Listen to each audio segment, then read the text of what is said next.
అగ్గో ఈ అక్క చూసిరా గల పెనివిటి కాలం చేసిండు. మరి పెనివిటి ఎవరు అనుకుంటుర్రు? గదే ఇక మన మహేశ్వరం నియోజకవర్గంలో బాడంపేట అనగానే పేరు గుర్తొచ్చేది రాళ్ళగూడెం రామకృష్ణారెడ్డి. ఎక్కడ ఏ కార్యక్రమాలైనా ధారణాలైనా ఏమైనా కూడా కానొచ్చే పేరు గీ అన్ననే. మరి గీ అన్న ఎవరికి ఏం చెప్పకుండా మూడో కంటికి తెలియకుండా మెడకేసుకొని కాలం చేసిండు. మరి గీలా ఇంటామైతే ఒక ముచ్చట చెప్పింది. మరి ఏం ముచ్చట చెప్పిందో ఒక్కసారి అయితే వినుండ్రు మీరే. ఏం జరిగింది? నా హస్బెండ్ ఎప్పుడు ఏదైనా మనసు మీకు ఎక్కువ స్ట్రెస్ తీసుకోవడానా ఒక 4-5 డేస్ నుంచి ఓవర్గా స్ట్రెస్ అవుతుంది. ఓపెన్ కూడా ఏంటున్నాను. దాన్ని కొండపోయి వేరే విధంగా డైవర్ట్ చేయకండి. ఒక పొలిటికల్ స్ట్రెస్ అవుతుండ ఆయన పొలిటికల్ స్ట్రెస్ అయ్యాను. ఇంత జరిగినా సూసైడ్ చేసుకునే మైండ్ సెట్ కాదు. ఆ పొలిటికల్ స్ట్రెస్ ఆ ధమ్కిలు ఇచ్చుట్లో కూడా నిద్రపోకుండా తిక్క కూడా చేసిండు ఇంట్లో. ఆ తిక్కతో నేను అర్థం చేసుకోలేదు.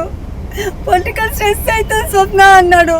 నా పాప ముంబైలో ఉంటుందన్నా, ముంబైలోకి ఫోన్ చేసి చెప్పిండు నాకు విపరీతంగా పొలిటికల్ స్ట్రెస్ అవుతుంది బేటా అని. అనకూడ మాటలు అన్నప్పుడు మళ్ళీ స్ట్రెస్ అయినా ఆయన. ఎందుకంటే ఆయన ఏం జరిగినా సూసైడ్ చేసుకునే మైండ్ కాదని ఆయనది. సూసైడ్ చేసుకునే మైండ్ కాదు. ఇంట్లో ఎన్నో విషయం వాళ్ళ ఎంత నొల్లి ఏమయ్యా వాళ్ళ నాన్నతో గొడవైనా వాళ్ళతో ఏదైనా స్ట్రెస్ తీసుకునే మనిషి కాదు. సెకండ్లల్లా హ్యాపీగా ఉంటాడు. అన్న ఒక 4-5 డేస్ నుంచి కొంచెం స్ట్రెస్గా ఉంటుండనా. నార్మల్గా ఉండట్లేదు. నార్మల్గా ఉండగా నేను కొంచెం కోపగించుకోవడం వల్ల ఆ స్ట్రెస్ కూడా అయ్యిండు. తర్వాత నిన్న ఎక్కువ స్ట్రెస్ అయ్యిండనా. నిన్న ఎక్కువ స్ట్రెస్ అయ్యేసరికి నేను కొంచెం హట్ అయినా కూడా ఆయన స్ట్రెస్ వల్ల. ఇంట్లో మొన్న నైట్ ఆయన చూపించే స్ట్రెస్ వల్ల స్ట్రెస్ అవుతుందంటే ఎందుకు పాలిటిక్స్ అది ఇది అంటే ఇట్లా అనవసరమైన నిందలు వేస్తుంటా. నాకు ఆ పారిజాతం మేడం మాట్లాడింది గుర్తుకొస్తే నా వల్ల అవ్వట్లేదు అని బాధపడ్డానండి. ఆయన చాలా ఎమోషనల్ అయ్యిండన్నా. ఎందుకంటే అన్న ఆయన పర్సనల్ అటాక్ చేయలే అన్న, ఎవరిని పర్సనల్ అటాక్ చేయలే. పొలిటికల్గా క్వశ్చన్ చేసిండు. పొలిటికల్గా క్వశ్చన్ చేస్తే మహిళా కార్డు వాడిందామే. ఇప్పుడు నేను కూడా మహిళనే. నా జీవితం ఆగమైంది. నా భర్తతో మాట్లాడకుండా కొట్లాడకుండా ఒక్క నిమిషం నేను ఉండనన్నా. మా మధ్య నాకు జరుగుతూనే ఉంటుంది. ఆమె వల్లనే అన్న చాలా సఫర్ అయిండు. మహిళా కార్డు వాడుడేందిరా గీ దానికి మహిళా కార్డు వాడుడేందిరా అని సఫర్ అయిండు. నాతో కాదన్నా, నా బిడ్డకు కాల్ చేసి కూడా మాట్లాడిండు. నిన్న వచ్చి ఇంట్లో తిక్కగా చేసిండు. ఆయన వల్ల నేను హట్ అయినని నా మీద కోపం వచ్చింది. అనా హట్టింగ్లో నేను 100 మాట్లాడుతాను ఆయనతో. నన్ను ఒక చిన్న పిల్లలాగా ట్రీట్ చేస్తాడు. మాట్లాడినవి మనసు మీదకి తీసుకోడు ఆయన. ఎన్నడూ తీసుకోడన్నా. ఇది ఇవ్వడు కాదన్నా. నా 2 పిల్లలతో పాటు సమానంగా నన్ను చూసుకుంటాడు. దొరలాల భర్త నన్ను తాను మార్చుకుండు. ఆమె వేసిన మహిళా కార్డు వాడు ఆమె మాట్లాడింది చూడు మీడియా ముందు, దానివల్లనే సఫర్ అయ్యిండు. నేను వదలను. నాది నా పిల్లలు తలుగుతుందన్నా. అన్నా మీకు చెప్తున్నా నేను. నా వద్ద పిరికోడు కాదన్నా. ఎవరెన్నన్నా ఆయనకి ఎక్కడో మనసు మీద చాలా బాధ అయిందన్నా. వేరే టాపిక్ అయినా చూద్దకన్నా అన్నా. నా హస్బెండ్ నేను పర్సనల్గా 18 ఇయర్స్ నుంచి కాల్ ఇస్తుంది ఇవ్వండి మీరు. 18 నుంచి మా కమ్యూనికేషన్ ఎట్లుంటుంది, మాకు ఒక తిట్టుకోవడంలోనే ప్రేమ ఉంటుంది. అది ఆయనకు దగ్గర ఉన్న వాళ్ళందరికీ తెలుసు. నాకు 4-5 రోజుల నుంచి విచిత్రంగా బిహేవ్ చేసిండన్నా. ఓపెన్గా చెప్పిండన్నా స్ట్రెస్ అవుతుందని చెప్పిండు. పాపకు ఫోన్ చేసి మాట్లాడిండు. నిన్న స్ట్రెస్ అవుతుంది అన్నాడు. నేను నిజంగా చెప్తున్నాను. హట్ అయ్యి అనుకున్నా. ఆయన హట్ అయితే ప్రశాంతంగా నిద్రపోతాడు అనుకున్నా. లేకపోతే నేను వెనకాల ఉండేదాన్ని అన్న. అట్లాంటి మనం నాకేసారి చేయడనా. ఎవరైతే కారణమో వాళ్ళు వచ్చి నాకు సమాధానం చెప్పాలి. నేను వదలనన్నా ఈ విషయాన్ని. అంతే. ఒక ఇన్నేళ్ల నుంచి రాజకీయం చేసే మనిషి అసందర్భంగా ఒక మహిళా కార్డును ఎట్లా వాడుతుంది అంటే ఇండైరెక్ట్ గా ఒత్తిడి చేయాలి. ఒకరు ఎదుగుతారు కాబట్టి ఒత్తిడి చేసి తీసి పడేయాలి. ఆమె చేసే ఒత్తిడి వల్లనే నా భర్త ఇప్పుడు ఈ స్థాయిలో ఉండు. నా భర్తను తీసుకొచ్చి ఇవ్వనన్నా పారిజాతని ఆమె పేరు మా ఇంట్లో మారుమవుతుందన్న. ఆమె 5 రోజుల నుంచి అదే విషయం మాట్లాడుతుండు. నేను ఆడపిల్లల్ని అంటాన్రా అని అన్న. మధ్యలో మా రిలేషన్షిప్ ఎందుకు తీసుకొస్తున్నానా? 18 ఇయర్ నుంచి మన్నాడు మాది చాలా హ్యాపీ లైఫ్ అన్న. ఒక తిట్టుకోవడంలో ఒక ఆనందాన్ని ఇచ్చుకుంటాం మేము, ఏడో మేము, నేను నా హస్బెండ్. సాధారణ చెప్పమన్నా, వచ్చి చెప్పాను నా భర్తను తీసుకురమ్మని అన్న. అలా ఓర్వలేదల్లా ఆమె ఓర్వలేదు. నేను విన్నానన్నా, నీ రెగ్యులర్గా ఫాలో అవుతా. ఏం మాట్లాడు అంత చీప్ చేసి మాట్లాడు ఏంది? నువ్వు ఏరియాలో ఉండి నువ్వు చేసే తప్పులు నిలదీసే హక్కు ఇంకొకరికి లేదా? వాటికి ధైర్యం ఉంటే సమాధానం చెప్పు. మహిళా కార్డు ఎందుకు అన్నావు? ఏం రాజకీయం నీది? ప్రాణాలు తీస్తావా? ఇట్లనే కరెక్ట్ కాదు అన్నా. నేను అడుగుతున్నా, ఏం సమాధానం చెప్తానన్నా? నా భర్త ఏ రోజు మహిళల్ని విమర్శించడు, మాట్లాడిండు. ఆమె ఎంత మహిళా కార్డు తీసిందన్న ఆ రోజు? ఏమంటుంది అన్న, మహిళలు రాజకీయం చేసేదే లేదు. అది కరెక్టేనా అన్న? నువ్వు మాట్లాడు. నీ చేయని తప్పు ఎందుకంటున్నావయ్యా? నువ్వు మాట్లాడు. ఒక పెద్ద పొజిషన్లో ఉండి ఆ కార్డుని ఎందుకు పట్టుకొని వస్తున్నావు? లోపల ఒత్తిడికి గురి చేయడానికేనా? చాలా ఒత్తిడికి గురి చేసిందన్న ఆమెని. పారిజాత మాది మేయర్.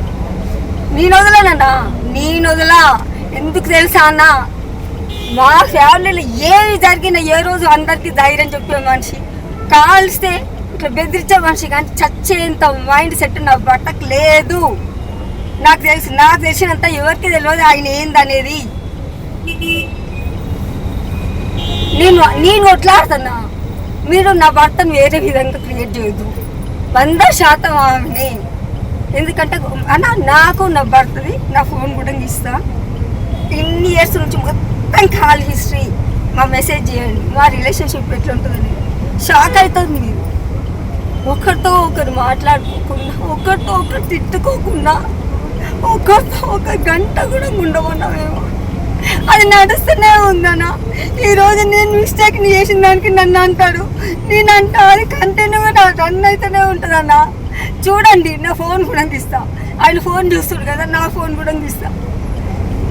ఒక ప్రేమతో తిట్టుకుంటామన్నా. ఒక చిన్న మిస్టేక్ బట్టి నా భర్తను మానసికంగా హింసించిరానా? నేను వదలను. మహిళా కార్డు వాడుకుంటావు. 24 ఏళ్ళ నుంచి రాజకీయం చేసుకుంటా. నా భర్త మీద గట్టిగా అడుగుతుండానా? అడిగిన దానికి సమాధానం చెప్పే చేతనే కాక మహిళలు రాజకీయం చేసేటట్లేదు, మనసుకు బాధ అవుతుందని ఏడుస్తావు. నా భర్తను తిన్నావు. ఇప్పుడు నా ఏడ్ఫిట్లే ఓదారుస్తావు. తప్పు చేసే తప్పును కప్పు తెప్పించుకోనికే నువ్వు ఏడ్చినావు. ఎండింగ్ ఏమంటది? మహిళని ఏందన్నది? ఏం మాట్లాడుతూ రాజకీయం రాళ్ళని డిగ్నిఫై పర్సన్ అంటుంది. ఏం డిగ్నిఫై పర్సన్ అన్నా? ఒక డిగ్నిఫై పర్సన్ మాట్లాడే విధానం అదేనా? అట్లనే మాట్లాడతారా? నేను ఏ రాజకీయం చేయలేను కదా అన్నా. నేను మాట్లాడతా, వినుమాను ఒకసారి. నింద వేసేటప్పుడు అన్నా, మా చాలా సెన్సిటివ్. బయట వేరే వాళ్ళు ఎవ్వరు, ఒక ఫ్యామిలీ వరకు అన్ని పాటిస్తాడన్నా. ప్రాణం తీసుకోడన్నా. చిన్న పిల్లల్లాగా చూసుకుంటాడన్నా నన్ను, వాళ్ళ అమ్మని. ఇది మాత్రం మానసిక క్షోభ గురైందన్నా. ఎందుకు ఇంత తిక్క చేస్తున్నాని నేను అట్టయినా ఒక 4-5 రోజుల క్రితం చెప్పినప్పుడు నేను ఫోకస్ చేస్తే బాగుండేది. నిన్న నైట్ పాపకు కూడా ఫోన్ చేసిండనా, పొలిటికల్ ప్రెషర్ ఎక్కువ ఉందని. అన్న నాకు తెలియకుండా మీరు కాల్ మొత్తం ఎంక్వైరీ చేయండి అన్న. ఇంకెవరితోనైనా ఫోన్లు చేయించి వార్నింగ్ ఇప్పించిరా ఏంది అనేది. వచ్చినాయి అన్న కొన్ని కాల్స్. మాట్లాడొద్దు మను, ఉండు మను, మాట్లాడకుండా ఉండు మను. నా భర్త ప్రాణం పోయింది. ఇప్పుడు నాకు రిటర్న్ కావాలి, నాకు రిటర్న్ కావాలి. తెచ్చిస్తుందా? నాకు అర్థం కాదు అన్న. ఏం జరిగినా సూసైడ్ చేసుకునే మనిషి కాదన్న. ఆమె వల్ల చాలా సఫర్ అయింది. నా మాట అనేది లేకుండా ఆమె తప్పు చేసింది. నువ్వు విమర్శించు, జాగ్రత్త పరమైన మాటతో విమర్శించు. అట్లెందుకు విమర్శించినవు? ఎవరైనా తీసుకుంటారా? మహిళను అన్నారు అనేది ఎంత నెగిటివ్ పోతుంది. నిన్నేం అనంది అట్లా తీసుకొని పోయినావు, ఎంత నెగిటివ్ పోతుంది. ఆయన ఏం మాట్లాడిండో మాట్లాడిన దానికి తప్పు అనిపిస్తే అది నిలదీసే విధానం కరెక్ట్గా లేకపోతే మా లాంటి జీవితాలు నాశనం అవుతుంది. నా భర్త ఎదుగుదలగా తట్టుకోలేకపోయే ఇదంతా గేమ్ ఆడేది. 5 రోజుల నుంచి నిజంగా నార్మల్గా లేడనా అన్నాడు కూడా బాధపడ్డాడన్నా. పిల్లలతో కూడా షేర్ చేసుకుంటాం. ఇంకేం చెప్పేది ఏం లేదన్నా. అన్నా దీని మీద మీరు చర్య తీసుకోలేదు. మా పని మేము చేస్తున్నాం అన్న. చర్య తీసుకోకపోతే అన్న నా ప్రాణం అక్కడే పోయి ఆయన పోయినాక నేను ఉండి దడ్డుగానా అక్కడికి పోయినా సరే కనీసం న్యాయం అంటే అన్న. అనవసరంగా వేరే నిందలు నా భర్త గురించి ఒక్కటి కూడా లీక్ చేసినా అవసరం లేదు అనవసరంగా లీక్ చేసినా కానీ మొత్తం రాష్ట్ర వ్యాప్తంగా కొట్లాడే ధైర్యం ఆయనే ఇచ్చింది నాకు. ఆమె వల్లనే నా భర్త ఈరోజు సూసైడ్ చేసుకుంటూ రమ్మను ఎట్లా దొరుకుతుందో ఓదార్చమన్నాను. ఇప్పుడు మరి ఈ అక్క చెప్పిన ముచ్చటై తిన్నారు కదా. అగో మరి ఈ అక్క అంటే మాజీ మేయర్ పారిజాత నరసింహారెడ్డి పేరేది ఇస్తుంది. అగో ఒకవేళ రాజకీయ పరంగా మీరు చెప్పినప్పుడు వీళ్ళు చెప్తారు, వీళ్ళు చెప్పినప్పుడు మీరు చెప్తారు. ఒకరికొకరి మాటల యుద్ధం అయితే నడుస్తుంది. కానీ ఇంటికొచ్చి చేసుకోవాల్సినటువంటి అవసరం మాత్రం లేదు అని నేను అంటలేను, ప్రజలు అంటున్నారు. ఈ వీడియో చూసిన వాళ్ళు కామెంట్ చేస్తారని చెప్పేసి కోరుకుంటున్నా. గట్లనే ఈ కుటుంబానికి న్యాయం చేస్తారని కూడా కోరుకుంటున్నా. ఉంటా మళ్ళీగా.